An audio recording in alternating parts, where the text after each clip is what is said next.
Somewhere over the North Atlantic, at 35,000 feet, the world below disappears. No roads, no borders, no rules that belong to anyone. Just sky. The first-class cabin of Pinnacle Airways Flight 116 is the quietest place on Earth tonight.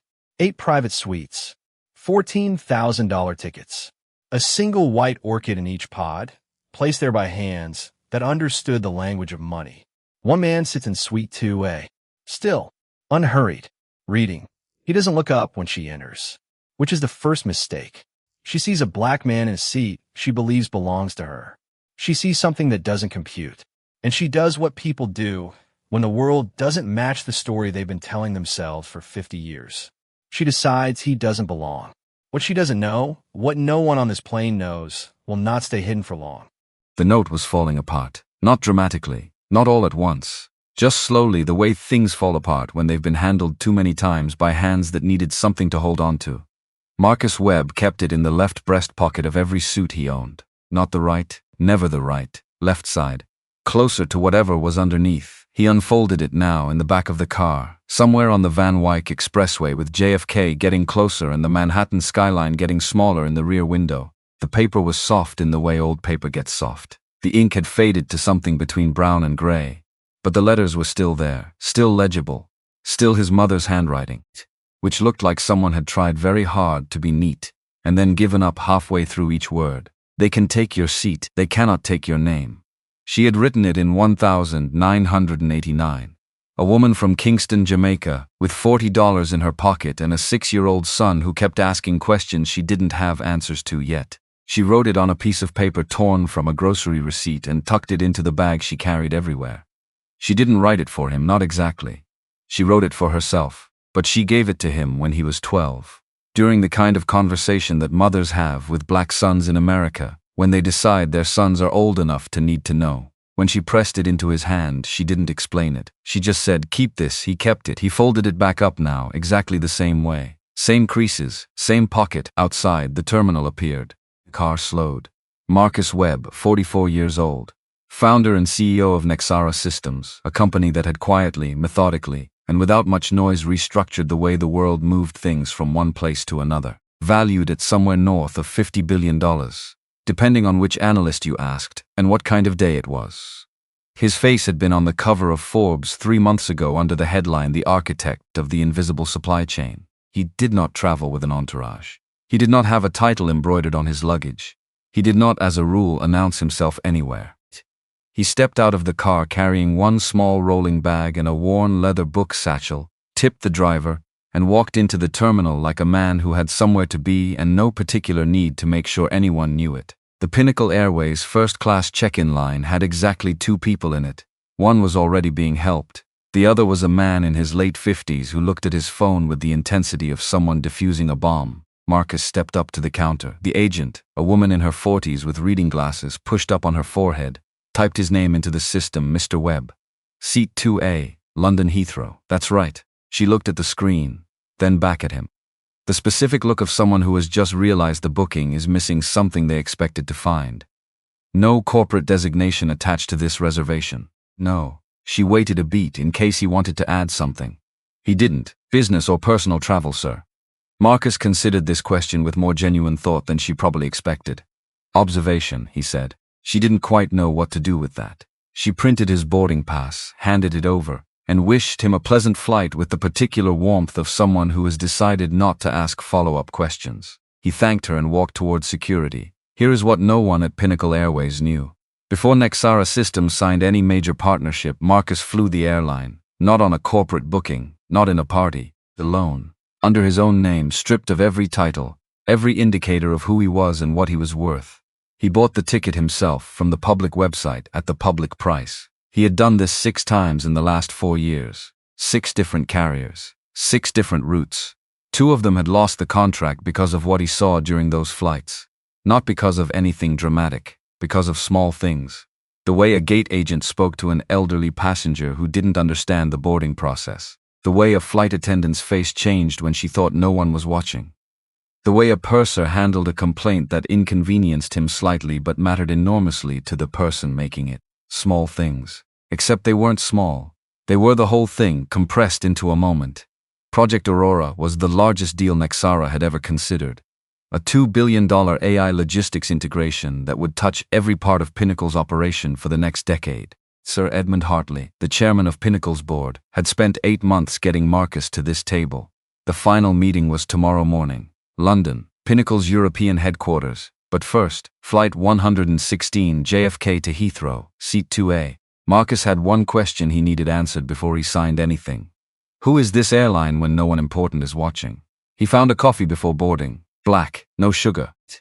He stood at the counter and drank it standing up, because sitting felt like a waste of time when you were about to sit for 7 hours. The gate area for first class had the specific atmosphere of a place that was trying very hard to feel exclusive and mostly succeeding. Soft chairs, soft lighting, a carpet pattern that probably had a name. 3 other passengers already waiting, each in a separate psychological bubble, each successfully pretending the others didn't exist. Marcus appreciated this. He was good at this. Being present without requiring presence from others. He opened the book. Seneca. Letters from a Stoic. The same copy he'd been working through for 2 years because he kept starting over. Not because he forgot what came before, but because what came before kept meaning something different. He read until boarding. The Airbus A350 smelled the way expensive things smell. Leather, filtered air. Something faintly citrus that came from nowhere in particular and was everywhere at once. The first-class cabin was 8 suites arranged in a 1-to-1 configuration, each one a private pod, a door that could out, a screen the size of a small television. A small orchid in a thin vase, white, slightly theatrical. Marcus settled into 2A, bulkhead seat, extra legroom, which mattered when you were 6 feet 3 inches of person. He arranged his satchel in the overhead with the precision of someone who has developed opinions about overhead bin organization, through long experience with the consequences of not having them. He sat, pulled out the Seneca, placed the Project Aurora prospectus on the counter beside it. The cat was quiet, the kind of quiet that costs money. He had 40 minutes before departure. He planned to use them well. He did not look up when other passengers boarded, not because he was rude, because reading was reading and the page was doing something interesting, which is why he heard her before he saw her. The sound was specific, not loud, not aggressive exactly, more like the sound of a person who had decided long ago that the space around her existed primarily to accommodate her preferences, and was mildly, chronically surprised when it didn't. Richard the bag. Watch the bag. Because this wasn't the original story. This was different people. Preston. The carry-on. You're going to. A soft thud. A sharp intake of breath. Scuff it. I said watch it. Marcus didn't look up. He turned a page. Lorraine Ashford entered the first-class cabin of Pinnacle Airways Flight 116 the way a person enters a room they believe they own. Not aggressively. Ownership doesn't need aggression. Ownership is quieter than that. It's in the angle of the chin, the pace of the step, the way the eyes move across a space, not to take it in, but to take inventory. She was 52. Blonde hair set with precision into a style that had taken somebody's considerable talent to make look effortless. A pale cashmere coat that probably had a waiting list. A Birkin bag in cognac leather that she held with the casual security of a person who has stopped thinking about what things cost. Her husband. Preston Ashford followed 2 steps behind. 58, silver-haired, broad-shouldered, wearing the look of a man who had long ago made peace with the particular exhaustion of being married to a force of nature. He carried her second bag and his own briefcase with the practiced efficiency of someone who had learned not to complain about logistics. Lorraine's eyes moved across the cabin. 1, 2, 3, 4 suites already occupied. Her eyes reached 2A.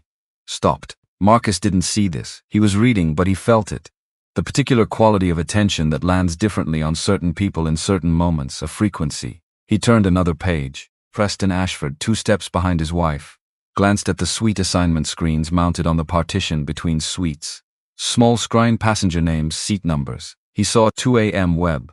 His hand, reaching for the overhead bin, stopped. Just for a second. Just a pause. The kind that no one notices unless they're watching for it.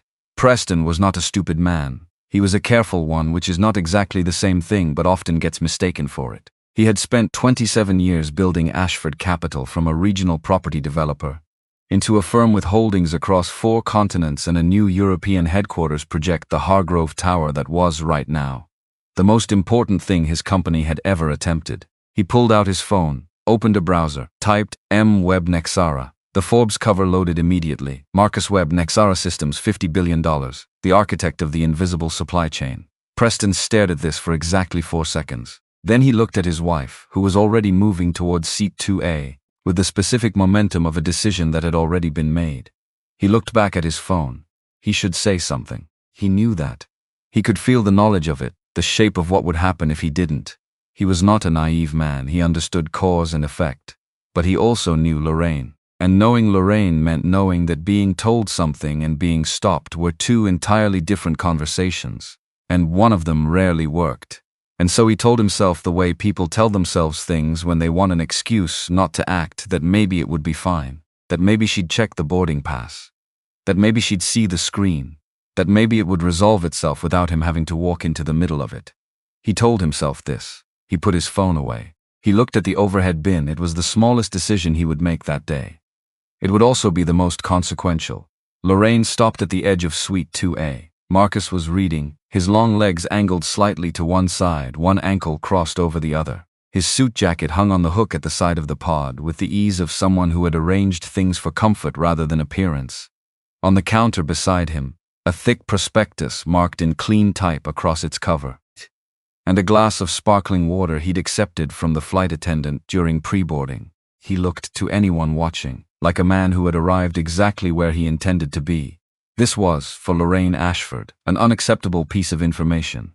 She didn't raise her voice. She didn't need to. Her voice had a register, a particular tone she had developed over decades of being someone whose requests were met that carried without volume. "Excuse me," Marcus read to the end of his sentence, not performing disregard. Just finishing the thought. Then he looked up. "Can I help you?" Lorraine's expression was the expression of someone who found the question slightly impertinent.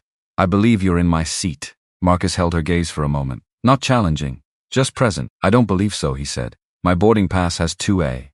Well, she smiled, but it was the smile of someone who had decided the other person was confused. Patient, a little pitying. "There's been a mix-up somewhere.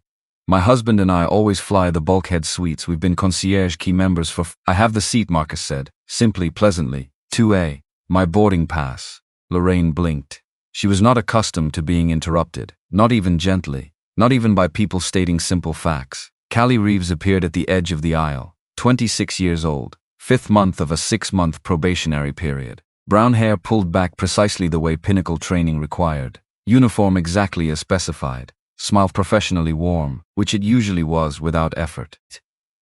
Except right now it was taking some effort, because she had been watching this situation develop from the moment Lorraine Ashford stepped into the cabin, and her instincts, honed through 5 months of handling every variety of difficult passenger, were sending her a very specific signal. She moved toward them with the calm of a person who had been trained for this, and the internal weather of a person who was hoping very much this would be simple.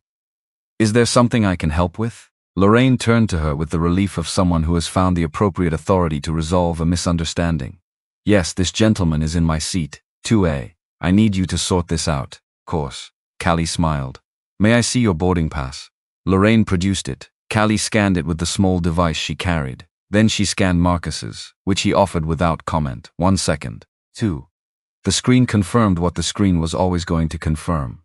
"Mr. Webb is correctly seated in 2A, Callie said, with the gentle firmness of someone delivering news they know will not be received well. "Your seats are 3A and 3B, Mrs. Ashford. Just 1 row back." Lorraine stared at her. The specific stare of someone who has just been told that reality does not match their expectations and is deciding whether to argue with reality or with the person reporting it.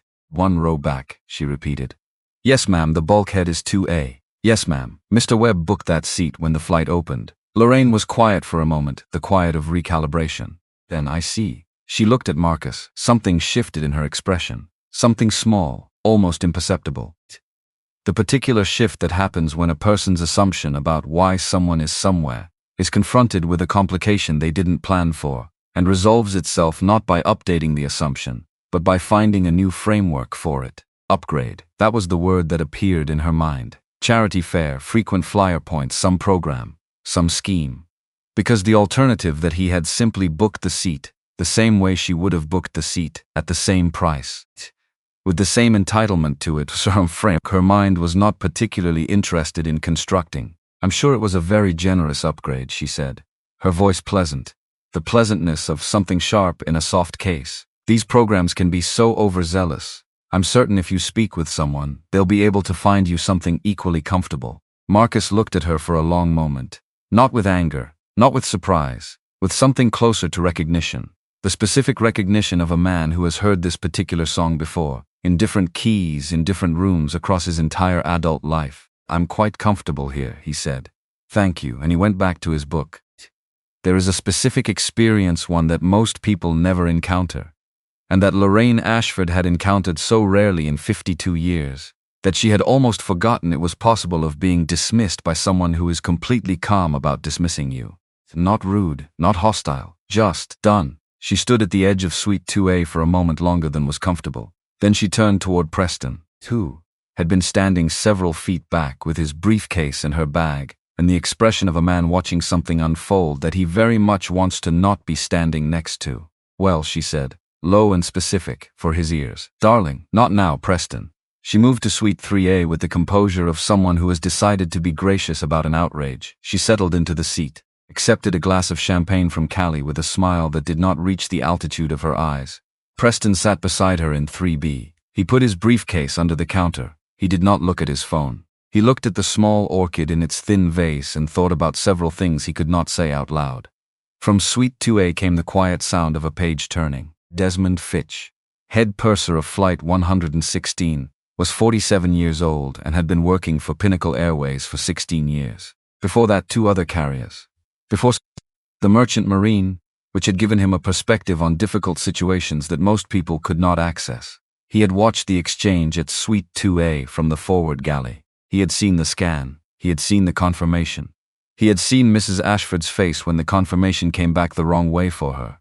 He touched the small device on his belt, not activating it, just a habit. The gesture of a man checking that his tools are where they should be. He made a note, not for any particular reason. Just because some situations have a quality and atmospheric pressure, like weather coming in, that suggests the note might be useful later. He moved back into the galley to supervise the pre-departure service. Pre-departure, JFK. The ground crew moved beneath the plane. The jet bridge retracted with the sound of hydraulics and goodbye. The last of the boarding door checks were completed. The cabin settled into the specific stillness of a pressurized tube full of people preparing to be very far above the ground for a considerable amount of time. Marcus had read 40 pages since boarding. He was in the middle of a passage about Marcus Aurelius specifically, the part where Seneca discusses the difference between what a person can control and what a person can only observe. The argument was not new to him. He had read it before. But he found that reading it again, in different moments of his life, the words meant slightly different things depending on what was happening around him. Right now, he found the passage clarifying. He could feel the energy from Suite 3A. Not because Lorraine Ashford was loud. She wasn't. She was at this particular moment entirely contained. But there are some people whose containment generates its own frequency, and Lorraine Ashford was one of them. He was not concerned. He was, in fact, professionally interested. He had come on this flight to observe, and so far the observation was providing data. The flight attendant Callie had handled the situation correctly, professionally, with warmth toward both parties and no loss of authority. The purser had been present without overcorrecting. The system had worked the way a system should work. One data point. Positive. He turned a page. The note from his mother. Left breast pocket. He didn't need to take it out to know what it said. He knew what it said. He'd known what it said since he was 12 years old and had only become more fluent in it with every passing year. But he liked knowing it was there. Because here is something Marcus Webb understood about himself, with the particular honesty that comes from enough years and enough experience. The composure people saw when they looked at him was not the absence of anything. It was the presence of something practiced, chosen, built. He was not naturally unbothered. He had become unbothered. The difference is everything. He had sat in rooms where people assumed he was the assistant. He had walked into buildings where security followed 3 steps behind him just to check. He had presented to boards of directors who addressed their follow-up questions to the white man sitting beside him. He had been in various configurations, overlooked, underestimated, questioned, and assessed against a standard no one acknowledged existed. He had learned not quickly and not without cost that reacting to each of these moments on their own terms was a losing game. Not because the moments weren't real. They were extremely real. But because reaction gave the moment power it didn't deserve, and he had things to do with his power that mattered more. The composure was armor. And underneath the armor was a 12-year-old boy who had watched his mother write, "They cannot take your name on a grocery receipt," because she needed to believe it. He believed it too. Most days. The plane pushed back from the gate, the safety announcement played, the seatbelt sign illuminated. Outside, the runway spread flat and enormous in the gray afternoon light of a New York autumn. From Suite 3A through the privacy partition, the sound of a champagne glass being refilled. Marcus noted this, not with judgment, with interest. He had been a close observer of human behavior for long enough to know that the way a person treats a situation they can't control tells you more about them than almost anything else. And right now, Lorraine Ashford was making choices about how to handle not getting what she wanted. Champagne, early and fast, a tight controlled energy radiating from the seat behind him. The specific quality of a person who was not done. He turned back to Seneca. The plane accelerated. The runway lights blurred past, the nose lifted, and 35,000 feet of consequence stretched out below them, waiting. There was one more thing that happened before the wheels left the ground. Barely worth noting except that it was the kind of thing Marcus noticed. Preston Ashford in Suite 3B had his phone out. Not for calls, they were past that, the door was closed, the plane was moving. But he was typing something. Quickly. With the focused energy of a man composing a message he needed to send before he lost internet access. Marcus didn't see this directly. He saw the light from the screen reflected in the small window of his suite. He didn't know what Preston was writing. He wouldn't know until much later. What Preston was writing was an email to a man named Harlan Osei, a business associate in London, an old friend from Wharton who had been peripheral to the Ashford capital world for years without being central to it. The subject line read, "Potential issue. Flight tonight wanted to flag before London." The body of the email was 3 sentences. A preemptive separation, a calculation disguised as candor, a man trying to get on the right side of a story before the story fully existed. Preston hit send at the exact moment the wheels left the runway. He put his phone face down on the counter. He poured himself a glass of water. He looked at the orchid. He thought about what he'd done, which was to say he thought about it, and then organized his thoughts around the conclusion that he had done the reasonable thing. The necessary thing. And if something was going to happen, if the situation was going to deteriorate in some way he couldn't control, then at least he had moved. He had done something. This, he told himself, was enough. It was not going to be enough. But the plane was in the air now, and somewhere over the Atlantic. Whatever was coming was already coming. And the only question left was where exactly everyone would be standing when it arrived. From Suite 2A, the sound of a page turning. Marcus Webb. Reading, composed, carrying a note in his left breast pocket, and somewhere in the overhead bin above him, in the leather satchel he had packed himself this morning in a quiet apartment where no one was watching. A copy of the Project Aurora prospectus, $2 billion. 10 years, the future of one of the world's largest airlines, marked with exactly 3 handwritten questions he needed answered before he signed his name to anything. None of them were about logistics, none of them were about technology, all 3 were about people. He had one answer already, he was waiting for the rest. The Atlantic waited below. 7 hours of sky above it, and in Suite 3A, the champagne was gone, and Lorraine Ashford had just asked Callie for another. Desmond Fitch, in the forward galley, made another note. The plane climbed toward cruising altitude, and Seat 2A held exactly who it was supposed to hold, which was the whole problem, and the whole point. 35,000 feet. That's where it happened. Not on the ground, where someone could have walked away. Not in a terminal, where there were exits and witnesses and the diffusing mercy of open space. Up here, in a sealed metal tube, moving at 570 miles per hour over the North Atlantic, with nowhere to go and nowhere to be except exactly where you were. 35,000 feet is where Lorraine Ashford decided she wasn't finished. The first hour was quiet, deceptively quiet, the kind of quiet that has something coiled inside it. Callie Reeves moved through the cabin with the efficient grace of someone who had learned to read rooms quickly. Suite 1A, the hedge fund man, asleep already, eye mask on, noise-canceling headphones the size of earmuffs. Suite 4B, a woman in her late 40s, watching something on her screen with absolute focus, the kind of focus that is also a wall. Suite 2A, Marcus Webb, reading, one glass of sparkling water untouched beside him, radiating the specific energy of a man who was exactly where he needed to be. Suite 3A, Lorraine Ashford, not reading, not watching anything, not sleeping, sitting, champagne glass in hand, held with fingers that were slightly too tight. Staring at the privacy partition between her suite and suite 2A with the expression of a woman conducting an internal argument she was winning, Callie offered her the dinner menu. Lorraine accepted it without looking up, which was fine. Passengers didn't have to look up. Except Lorraine then set the menu face down on the counter without opening it, which meant she wasn't reading it, which meant this was a performance of normalcy rather than normalcy itself. Callie noted this, moved on. In 3B, Preston Ashford was eating mixed nuts and reading something on his tablet with the intense focus of a man attempting to be somewhere else without leaving his seat. His jaw was doing something specific, a small grinding motion. The motion of a man chewing on a thought he couldn't resolve. Callie offered him the dinner menu too. He took it, opened it, actually read it, ordered salmon without asking about it. She appreciated that. In the way you appreciate small mercies. Meal service began at the 2-hour mark. Marcus ordered the halibut, sparkling water, no wine. He ate with the unhurried focus he applied to everything, cutting the fish into methodical portions while he continued reading. The book propped against the small orchid vase in a way that was slightly precarious but apparently stable. Callie liked him. Not in any complicated way. Just in the way you like a passenger, who is exactly what they present themselves to be, which in this business was rarer than it should have been. She liked him in the way you like stillness when everything else is moving. Suite 3A. Lorraine had eaten 3 bites of her appetizer and set the fork down, and then she'd asked for more champagne. This was the 3rd glass.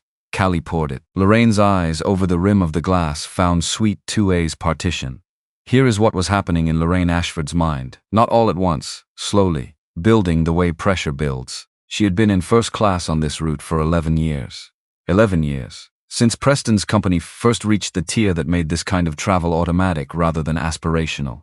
She knew this cabin. She knew these seats. She knew the specific pleasure of 2A, the extra foot of legroom, the particular angle of the window, the way the light came in over the Atlantic in the early morning hours, pale gold and enormous, a kind of light that reminded you that the world was bigger and more beautiful than the problems you carried. She had not gotten that seat because of him, and he was just sitting there, reading, unbothered, which was the maddening part, which was the part she could not get past.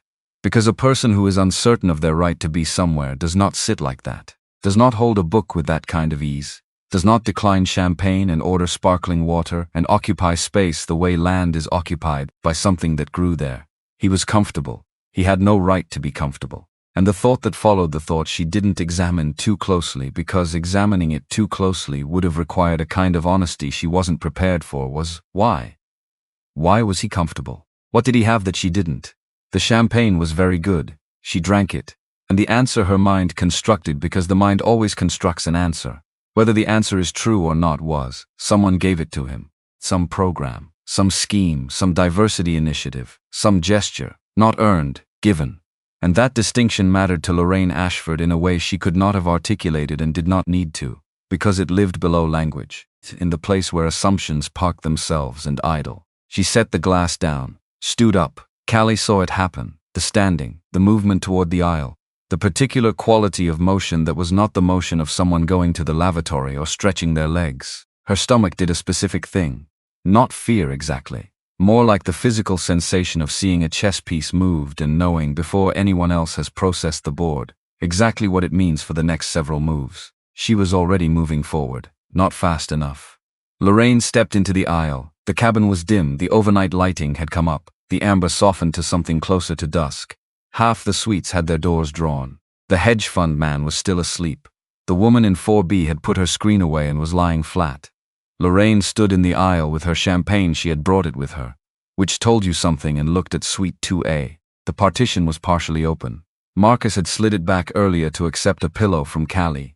So there was a line of sight, a clear one. He was still reading. The specific injustice of this, that he was not aware of her displeasure, that he was not in some way suffering the way she was suffering, that the universe had not organized itself to make his experience less comfortable.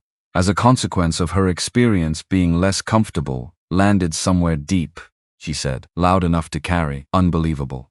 Marcus turned a page. Excuse me, he looked up. Calm. Present. Yes, I just want you to know, Lorraine said, that some of us have been flying this route for over a decade. Some of us have standards. Some of us built something to get here, a beat. Marcus looked at her. Just look, Kay. he said, and went back to his book. Okay, one word. Not aggressive. Not dismissive in a theatrical way. Just, okay, as though what she'd said was a piece of information he had received and filed and moved on from.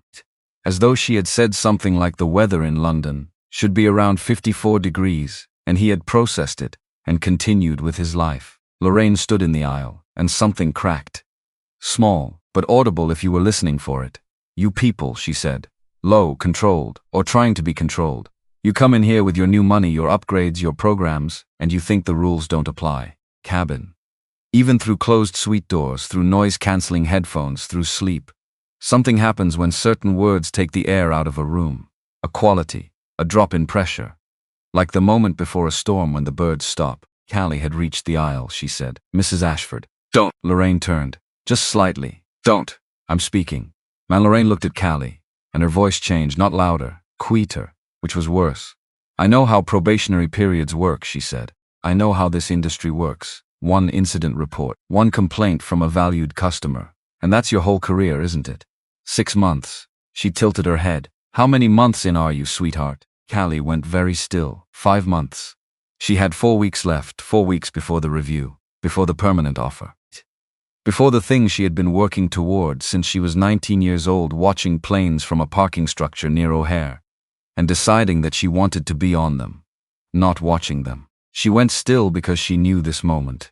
She had been warned about this moment in training, in the abstract, as a thing that happens to flight crew. She had never experienced it with this specific architecture, the precise surgical targeting of the most vulnerable thing about her. Her hands were steady. She had very good hands for this work. They did not shake, but her face, for 1 second, one unguarded second, did something. Marcus heard it, not the exact words. The configuration was wrong. Lorraine's voice had dropped, and he was 2 feet away with a partition and the ambient hum of an A350 at cruise. But he caught the shape of it. The shape of a woman turning a weapon on the person with the least armor. He set his book down, flat on the counter, face down, deliberate. He picked up his phone, opened his messages, typed quickly, to the number labeled simply A, which was his personal assistant.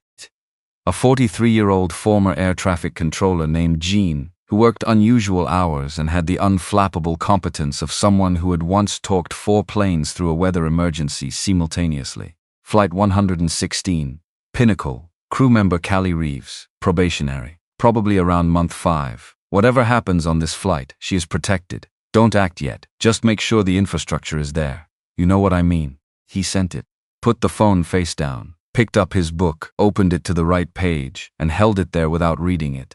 Because he was listening now. Desmond Fitch had come from the forward galley at the sound of voices. He was not a man who moved quickly. He moved with the deliberate authority of someone who had learned that speed communicates panic, and panic is contagious at altitude. And the most important thing a crew member can project when things are deteriorating is the sense that deterioration has been accounted for and will be managed. He appeared at the edge of the aisle. He looked at Lorraine. Lorraine looked at him. And then Lorraine, because she was not finished, and because she had 3 glasses of very good champagne in her, and because the thing that was cracked was now open, turned back towards Suite 2A. What came next happened quickly, fast enough that later. When people tried to reconstruct the sequence, they disagreed about the order. But the words, nobody disagreed about the words. Where exactly did you get the money for this? Lorraine said, directed at Marcus, clear, specific, like she was asking about a receipt. Did you win something? Is this some kind of, what do they call it? Is this a diversity grant? Are you an athlete, a rapper? Because I'm trying to understand how Mrs. Ashford, Desmond's voice, sharp and flat, how someone walks onto this aircraft and takes a seat that Mrs. Ashford, that passengers like myself have earned through years of. Marcus set the book down again. This time he turned in his seat. Not standing, not rising to meet her. That would have been an escalation of a specific kind that served her more than it served him. He just turned, so that he was facing her fully, so that she could see his face. That's enough, he said. Not loud, not hard, just enough. The words sat in the air. Lorraine blinked. Don't you dare. You are humiliating yourself, Marcus said. The same register. Steady as a level line on a monitor. You've been doing it for 2 hours. Everyone in this cabin is aware of it. He paused. I suspect somewhere you are too. The silence that followed was different from the silences before it. The earlier silences had been uncomfortable. This one was something else. It had weight. It had the specific texture of a room in which something true has just been said, and everyone present knows it's true, and the person it was said about knows it most of all. Lorraine opened her mouth, closed it.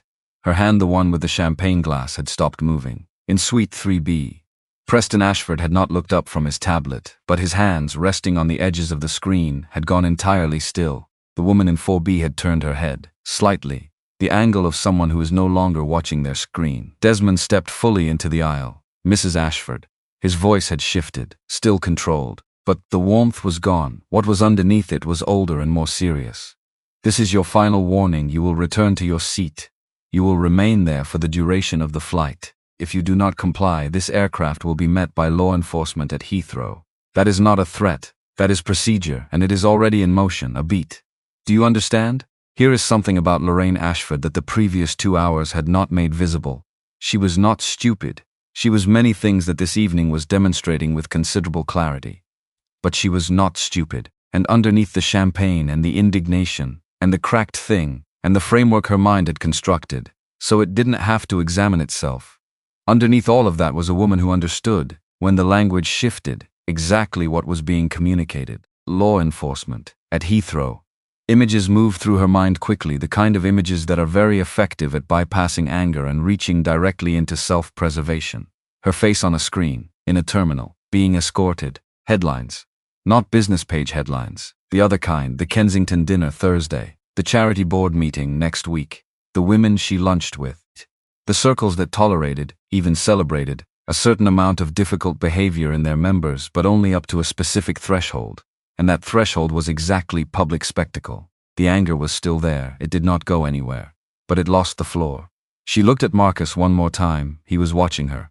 Not with satisfaction, not with the particular expression of a man who has won and knows it. With something that was harder to interpret, something that looked almost like recognition. Not of her specifically, of the situation, of the shape of it.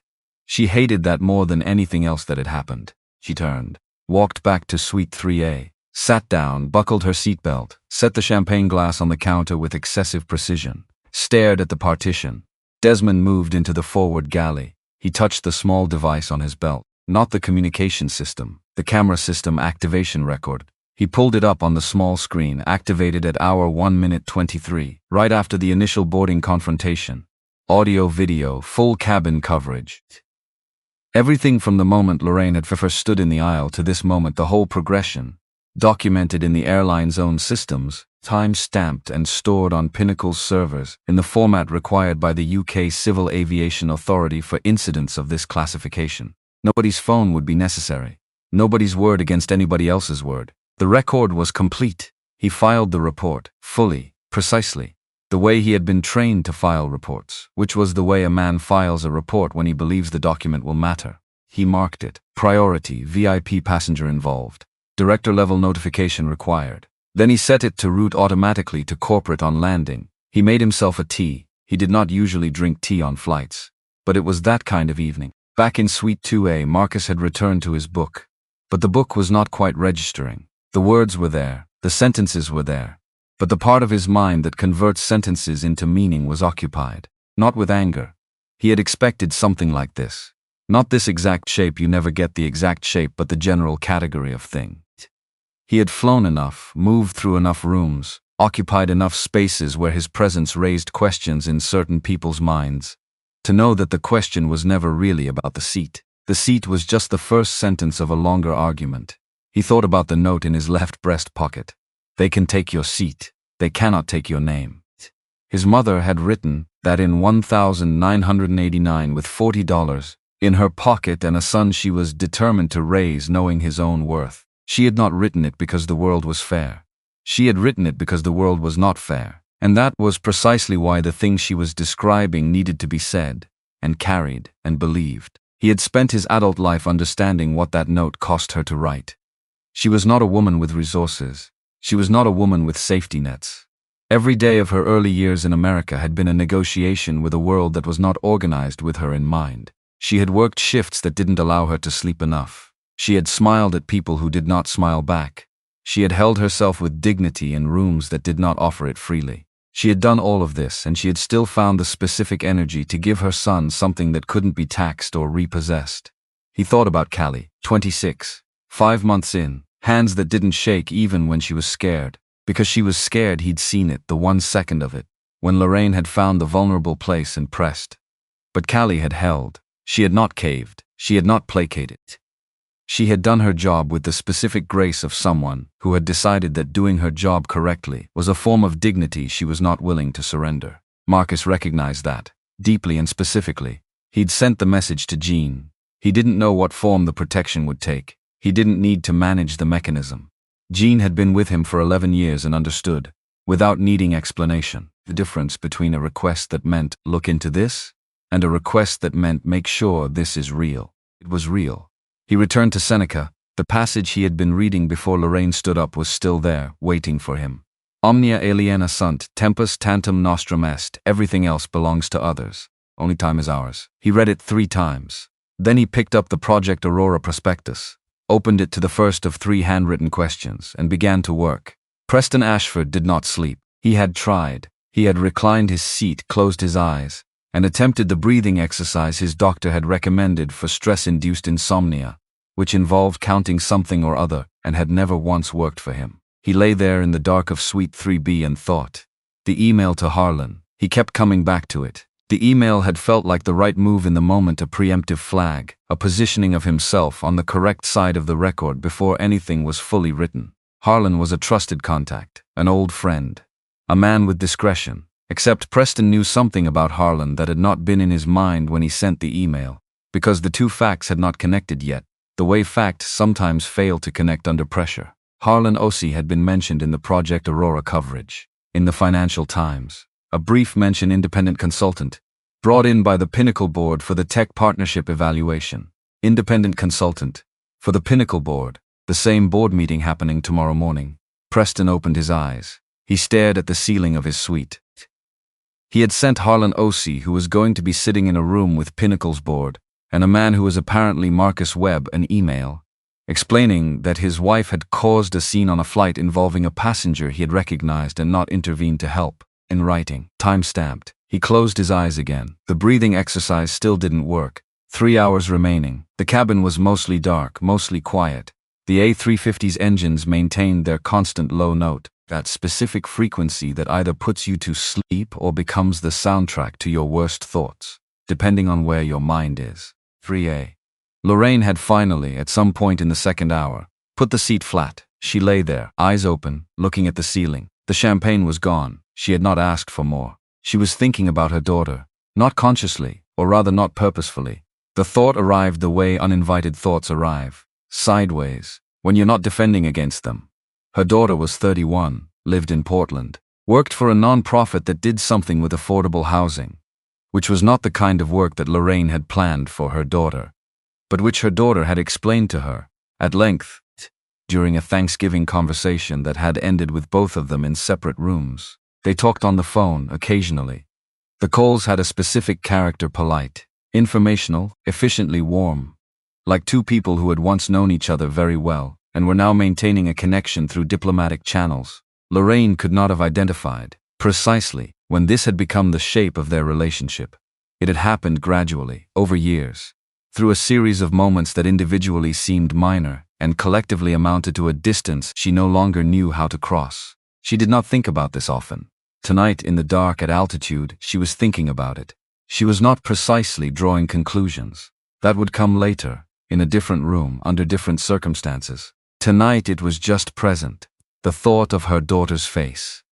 The face in the Portland photos, which Lorraine followed on Instagram from an account her daughter didn't know about, because they'd had an argument about something, and the real account was blocked. Her daughter's face in those photos was open, laughing, with friends whose names Lorraine didn't know, at events she wasn't invited to, happy, the uncomplicated, unhidden happiness of a person who has arranged her life to contain the things that matter to her and removed the things that don't. Lorraine lay in the flat seat. The ceiling of the suite was pale and featureless, she thought. When did I become the thing she removed? She did not answer the question. She turned onto her side, and eventually, somewhere over the middle of the Atlantic Ocean, she slept.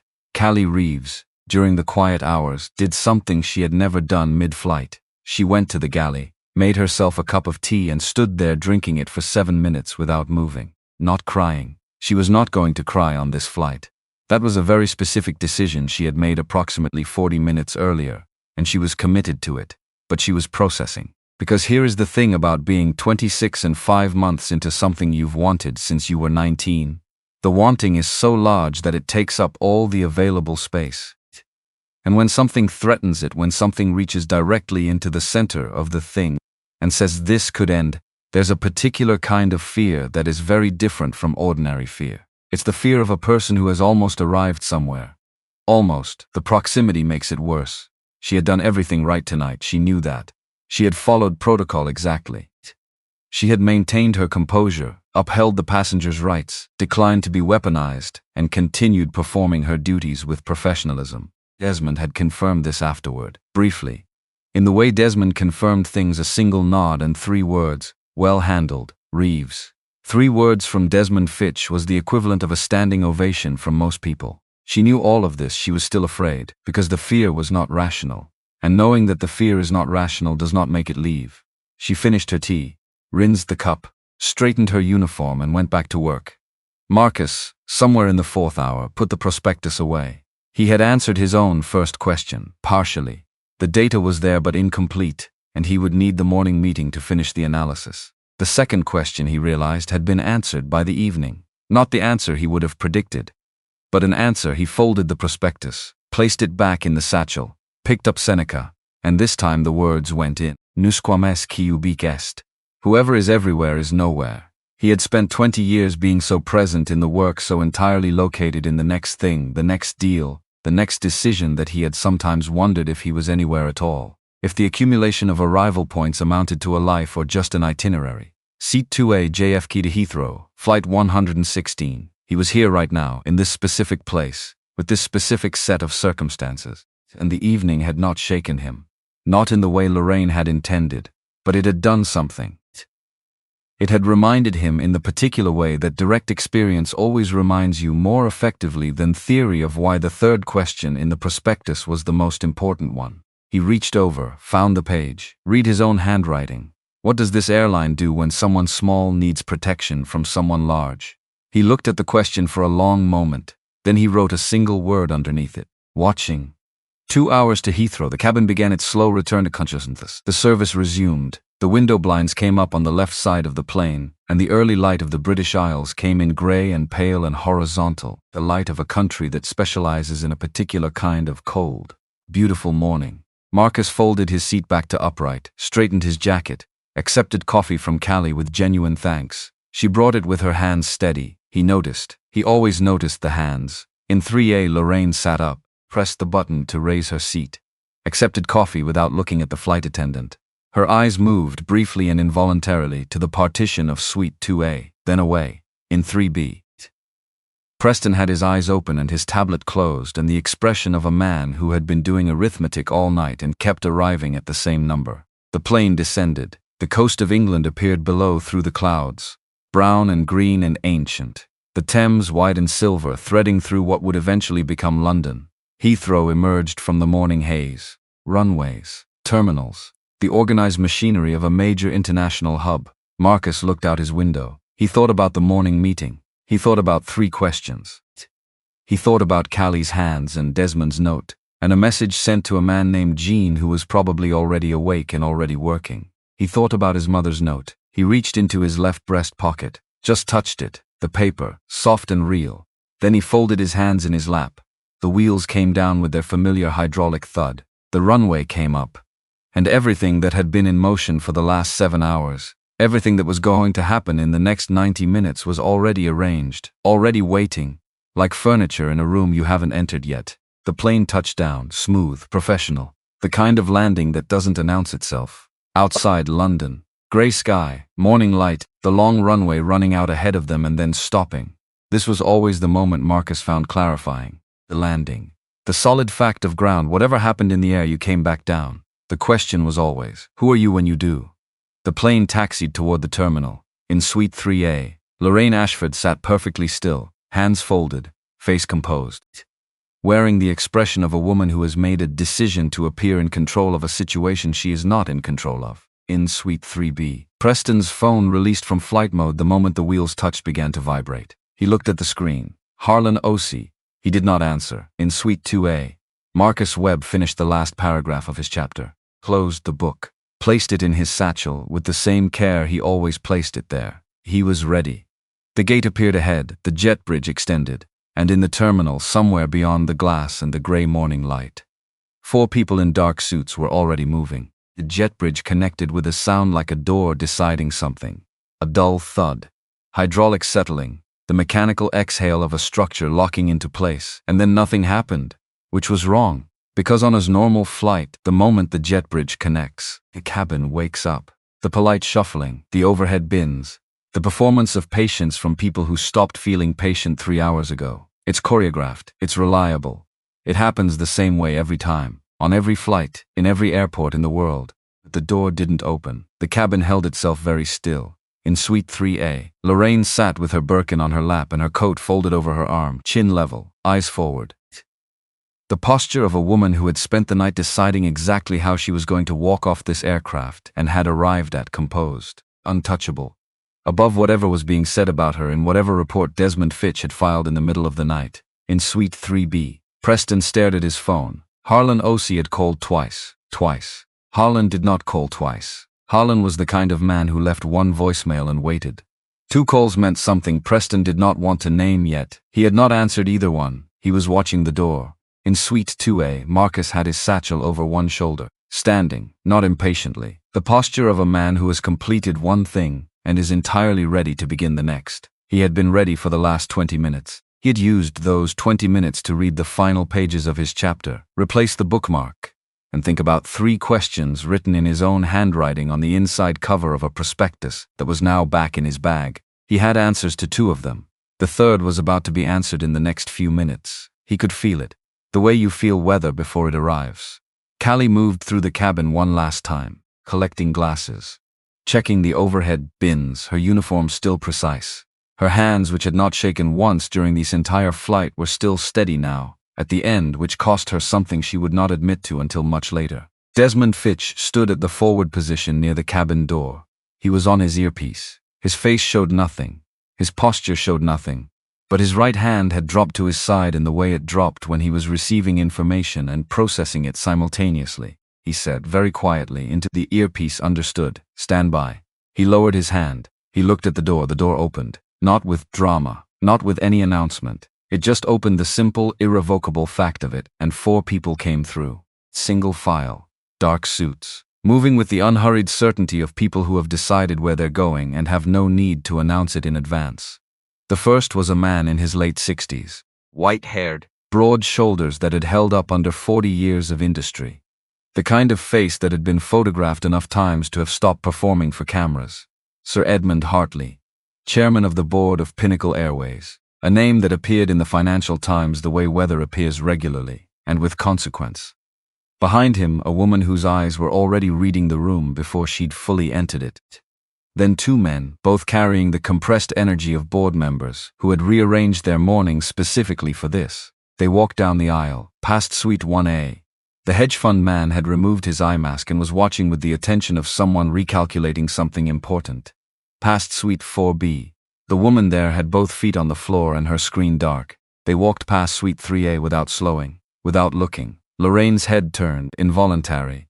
The way a compass needle moves not because it decides to, but because something pulls it. She recognized Sir Edmund immediately. 11 years of attending the right events, sitting at the adjacent tables. Being 3 circles away from the inner one, she knew his face the way you know the face of someone you've studied without being close to. Something moved across her expression. Not hope exactly, the precursor to hope. The desperate arithmetic of a person calculating whether there is still a version of this morning where she comes out intact. He's my kind of people. He'll understand. I can explain. Sir Edmund did not stop. He did not look at Suite 3A. He walked to Suite 2A and stopped. And the smile that came onto Sir Edmund Hartley's face when he saw Marcus Webb was the smile of a man who is genuinely glad. Not the calibrated warmth of a business relationship. Not the managed expression of professional regard. Something older, more direct. The pleasure of a person who respects another person and has stopped measuring how much he shows it. Marcus? His voice carried the easy weight of someone accustomed to being heard. I hope the flight gave you what you needed. Marcus stood, extended his hand, the handshake of two people who know exactly what they think of each other. It was instructive, Marcus said. One beat, very much so. Lorraine Ashford heard those two words, instructive, very much so, and the arithmetic collapsed. She heard the way Sir Edmund laughed at something Marcus said next, a real laugh, the kind that moves the whole body, the kind you can't manufacture. She watched the board members arrange themselves around Suite 2A with the ease of people who have been looking forward to this. She watched Marcus respond to something Dr. Ambrose, the woman board member, said, his hands moving in the measured way of a man walking someone through an idea he finds genuinely interesting. And the full shape of last night arrived all at once. Not gradually. Catastrophe never arrives gradually. It arrives the way a wave arrives when you've been looking the wrong direction, complete and sudden and loud. She had told this man he was probably a diversity hire. She had asked him, in front of a cabin full of witnesses and a camera she hadn't known was running, whether he had won the lottery. She had done this on his airline. In front of the board that was here specifically for him. The board of directors had boarded a plane at 6 a.m. to personally walk Marcus Webb off of it, because of who he was, because of what he was about to sign. The Birkin was still on her lap, her hands were still on it, her coat was still folded over her arm, everything was exactly where it had been 30 seconds ago. But the woman holding those things was someone she no longer fully recognized. Preston's phone went off. He looked at the screen, his CFO Charles Whitmore, calling from their London office, where it was already past 9, where the market had been open for 2 hours, where people whose entire job was to track these things had been tracking. Preston answered. He had to. Not answering now would be worse than anything Charles was about to tell him. Charles.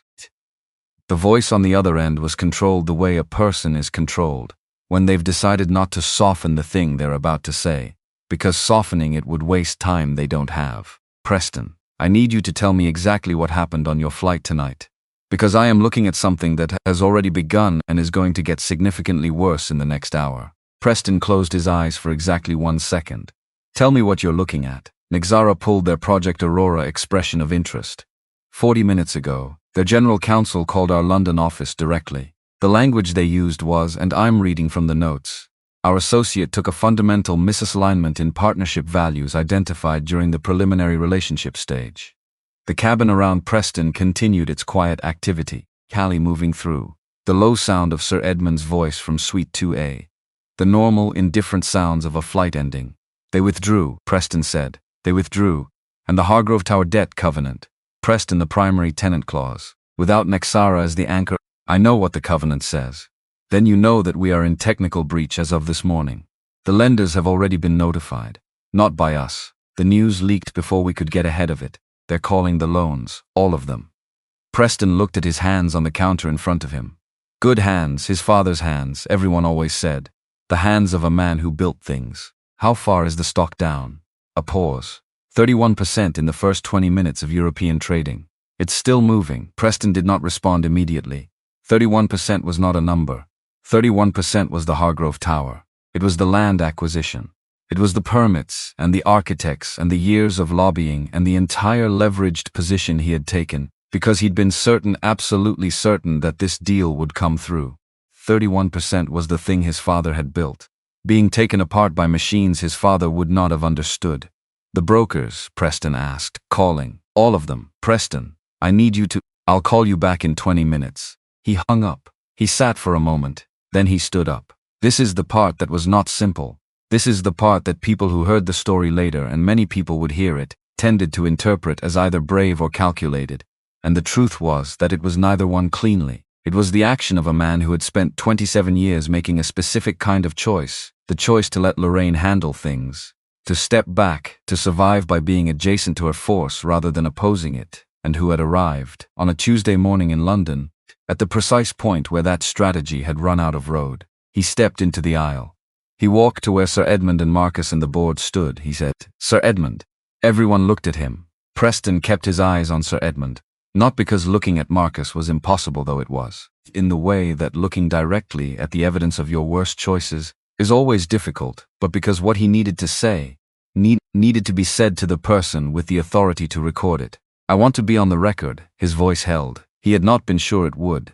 I identified Mr. Webb's name on the suite assignment screen before boarding. I looked him up. I knew who he was before my wife approached him. A breath. I made a choice not to say anything. I told myself it would resolve itself. He stopped, it didn't, and that's on me. Not an apology, not a performance of remorse. A statement of fact delivered in the flat register of a man who has stopped calculating the return on his words and is simply saying what's true.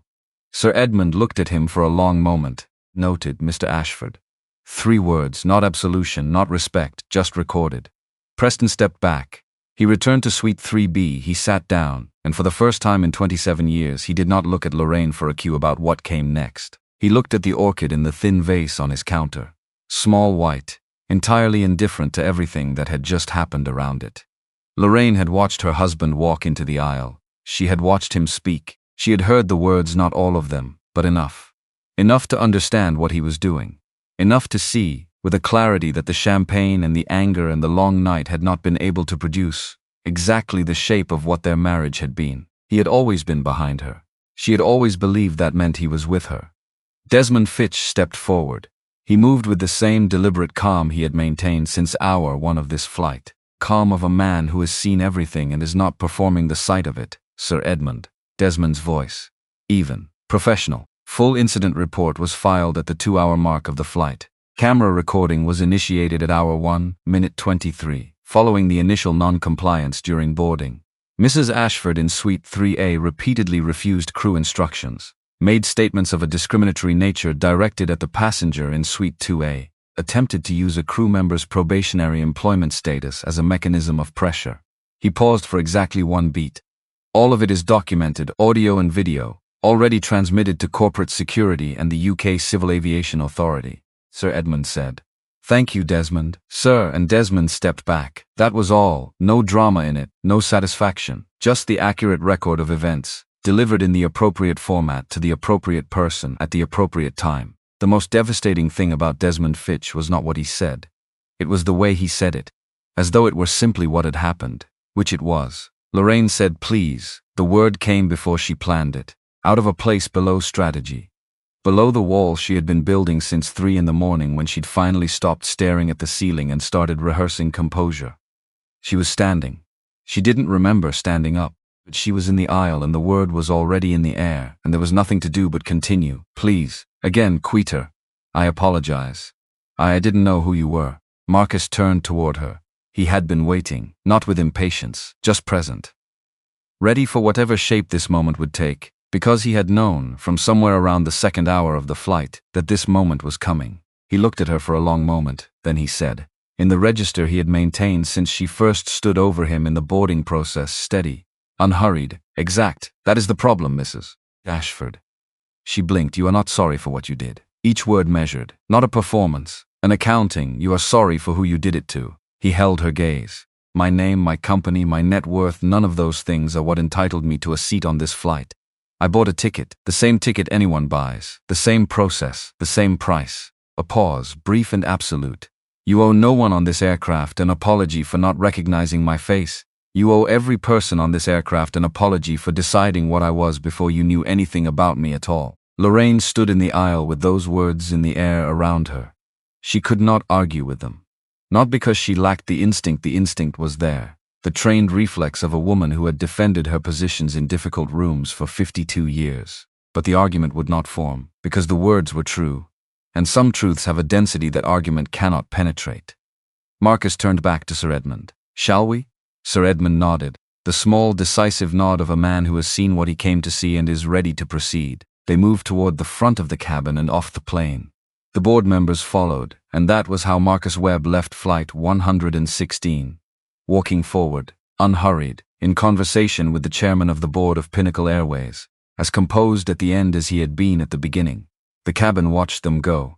2 Pinnacle Airways security officers appeared at the door within minutes.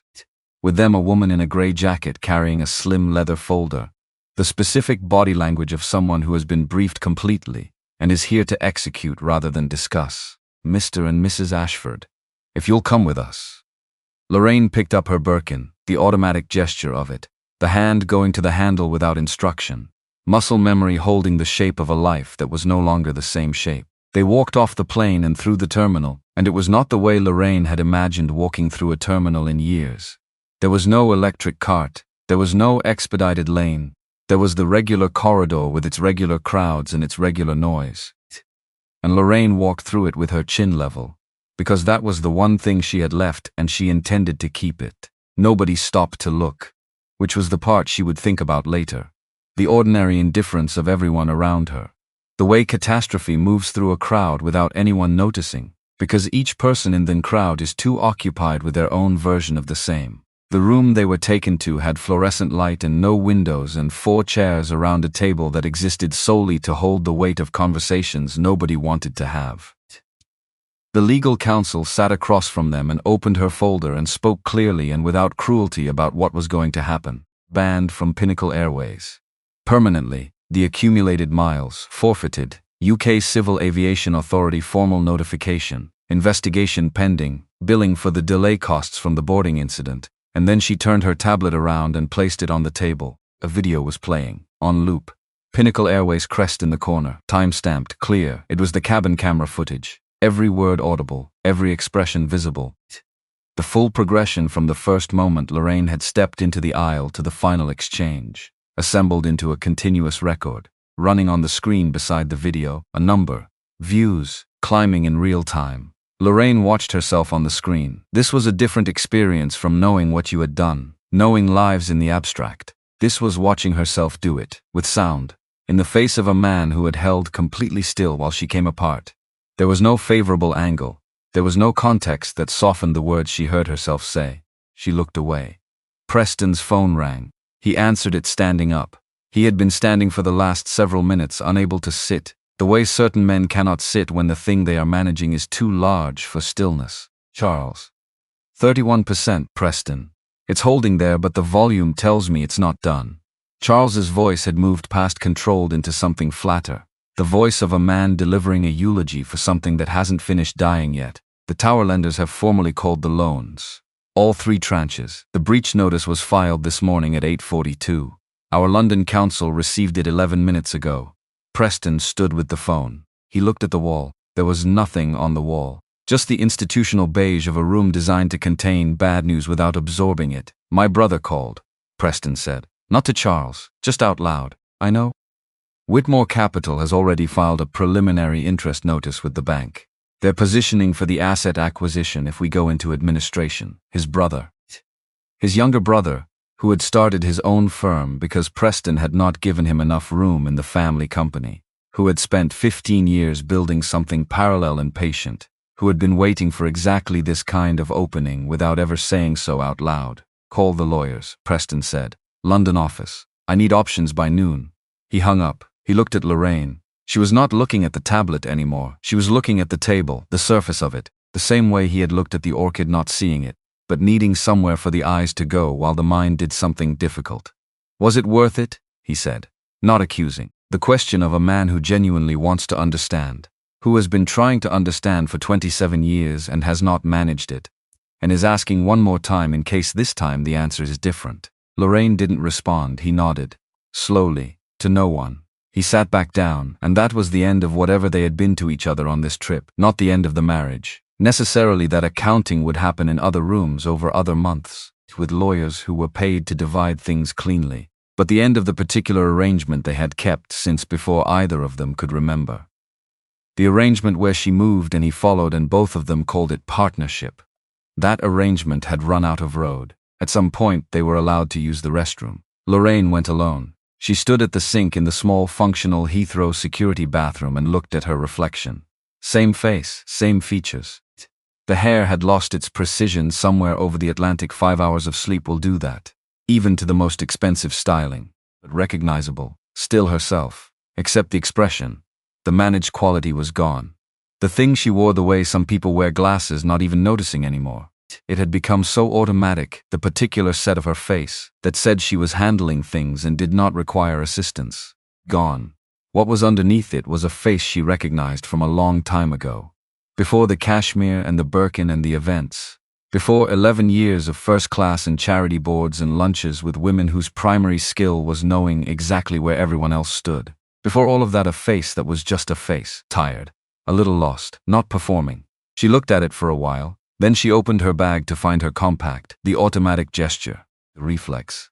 Her fingers found the compact, and beside it, tucked into the side pocket, a photograph. Small, bent at one corner. She kept it in this bag, this old bag she rarely used because she'd put it there years ago and forgotten to move it. She pulled it out. A beach. 15 years ago. Her daughter Lily, 9 years old. Serious about things in the way 9-year-olds are serious, with opinions about everything and the energy to defend them. In the photograph, they were both looking down at the sand, not at the camera, because something more important than the camera was happening between them. Lily was explaining something with her hands. Lorraine was listening. Both of them were laughing. Not posed laughter, the involuntary kind. The kind that happens when something is actually funny, when the funniness of it arrives before you can prepare your face. Lorraine held the photograph under the fluorescent light. She could not remember what Lily had said to make them both laugh like that. She had tried over the years when she'd come across this photo in other bags in old albums. It was one of those specific amnesias, the moment perfectly intact, the reason for it dissolved. But she remembered the feeling of that afternoon, the specific feeling of being exactly where she was supposed to be, not managing anything, not performing anything. Just sitting on a beach with her daughter, listening to an opinion about sandcastle architecture, finding it genuinely funny. She had been in that photograph, a person who could be reached. She looked at the photograph for a long time, not crying. The tears that might have come were somewhere under a layer of exhaustion too thick to penetrate tonight. But something moved in her chest. Something that had not moved in a long time. The slow, painful movement of a thing that has been still too long and is beginning against its will to thaw. She put the photograph back in the bag. She closed the compact without opening it. She looked at her face in the mirror one last time. Then she walked back out. In the VIP lounge on the other side of the terminal, an English breakfast had been served and largely ignored. Marcus sat across from Sir Edmund at a table by the window. The London morning was doing what London mornings do, grey and low and somehow still beautiful. The way things are beautiful when they don't try to be. On the tarmac outside, planes moved in the organized ballet of a major international hub, each one going somewhere. Sir Edmund had begun with Project Aurora, numbers, timelines. The architecture of a partnership that had been 8 months in negotiation, and was now finally on the table. Marcus listened. Then he said, "Before we get to the numbers, I want to talk about a crew member." Sir Edmund paused. "Her name is Callie Reeves. She's on your flight 116, 5 months into a 6-month probationary period." Marcus kept his voice level. "Last night, a passenger attempted to use that probationary status as leverage to coerce her into violating your own seating policy. Callie refused. She did everything correctly. Under pressure that was designed specifically to make doing the right thing cost her something." Sir Edmund was quiet. "I want to know not from your policy handbook, not from your training documentation. I want to know what the actual functioning mechanism is for protecting a crew member in that position when a high-value passenger applies that kind of pressure." Sir Edmund set his coffee cup down. Outside, a 787 taxied toward a runway, unhurried, massive, indifferent. "That's not typically the first item on the agenda," Sir Edmund said. "I know," Marcus said. "That's what I'm telling you." The sentence landed without elaboration. It didn't need elaboration. Sir Edmund was not a man who needed things explained twice. "Any agreement we reach on Project Aurora includes a staff protection protocol, specific, measurable, reviewed quarterly, with data I can access directly. Not a committee that reviews it, not an annual report. Quarterly with numbers." Marcus picked up his coffee. "That's not a negotiating position. That's where the conversation starts." Sir Edmund looked at him. Across the table, Harlan Osei, independent consultant to the Pinnacle Board, old friend from Preston Ashford's Wharton days, recipient of an email from Preston, sent at the exact moment Flight 116 had left the runway, was ostensibly reviewing a document. But he had stopped reading it about 4 minutes ago. In 40 years of sitting in rooms where very large amounts of money changed direction, Harlan had never seen Sir Edmund Hartley do what Sir Edmund Hartley did next. Sir Edmund reached for the notepad at his elbow. He wrote something down, not a reminder, not a question, a commitment, the specific motion of a man who has heard something he intends to honor. Protocol. Sir Edmund said, still writing. "Who designs it? The people who've needed it," Marcus said.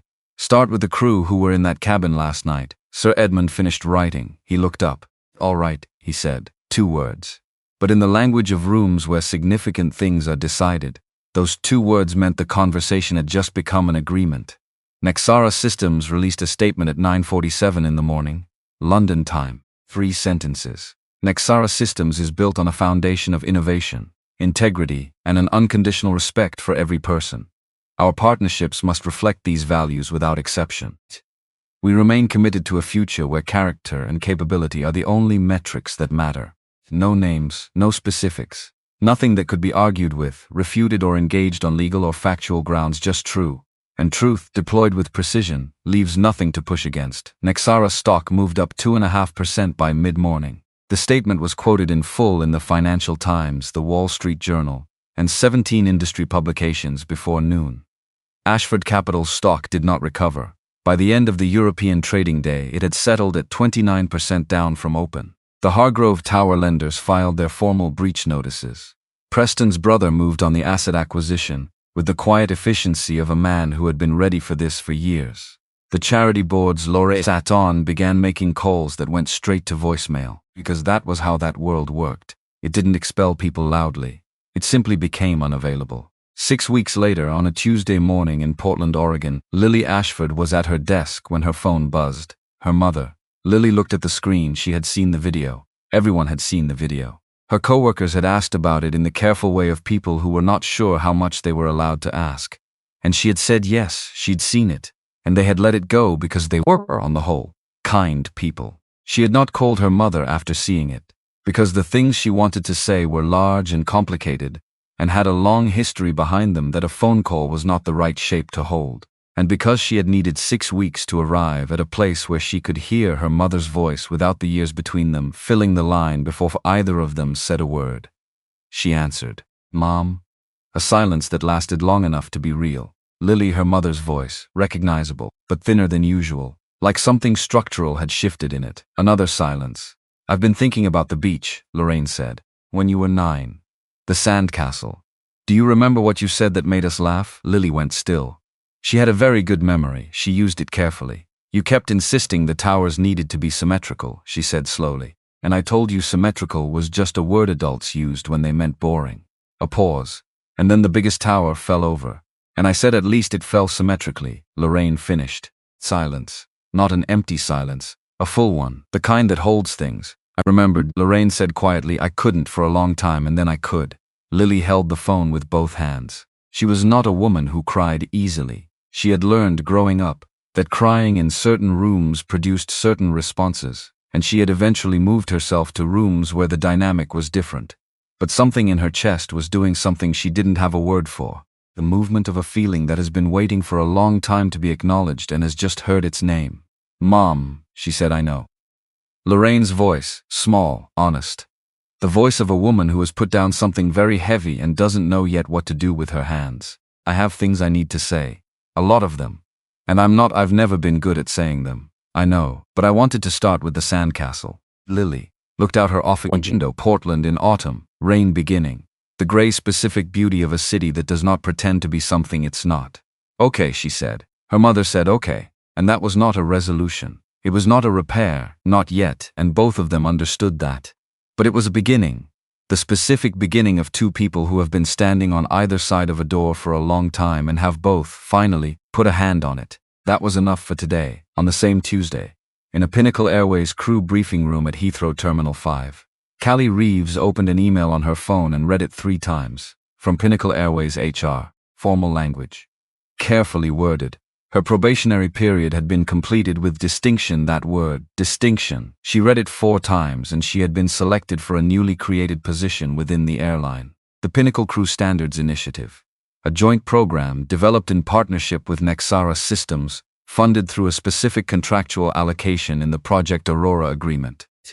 A team being assembled to redesign the operational protocols for crew protection in high-pressure passenger situations. Evidence-based. Reviewed quarterly. With metrics that could be tracked and improved. They wanted her to help build it.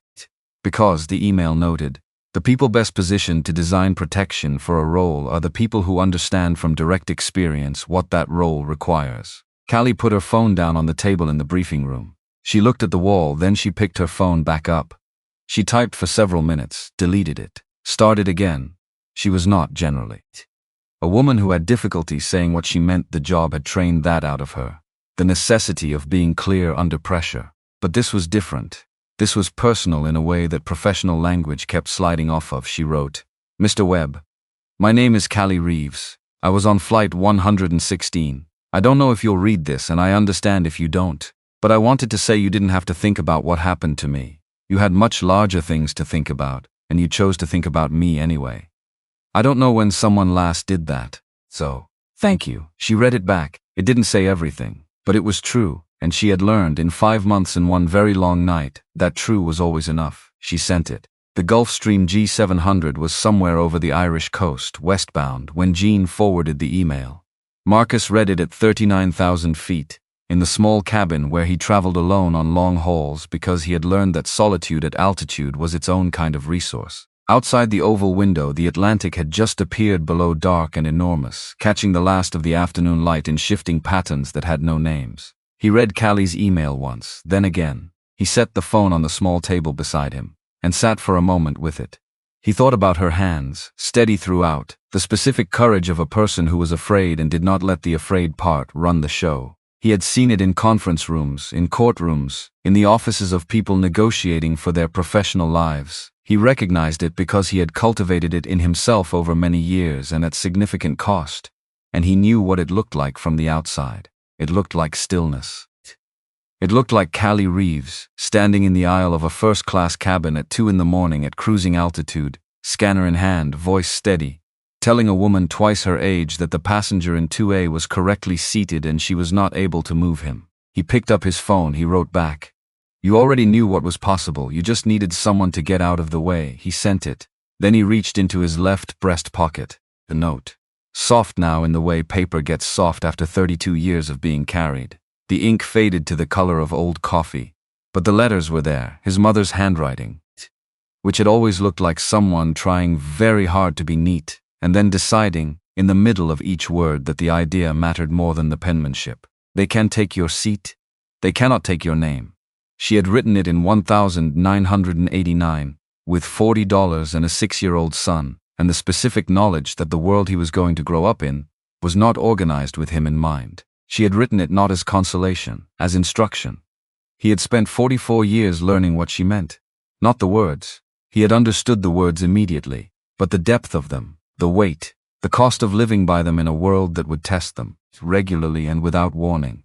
In airports and boardrooms and first-class cabins, and every room where his presence raised questions in certain people's minds. He had not become unbothered. He had chosen, again and again, to act unbothered, which was not the same thing, which cost something every time.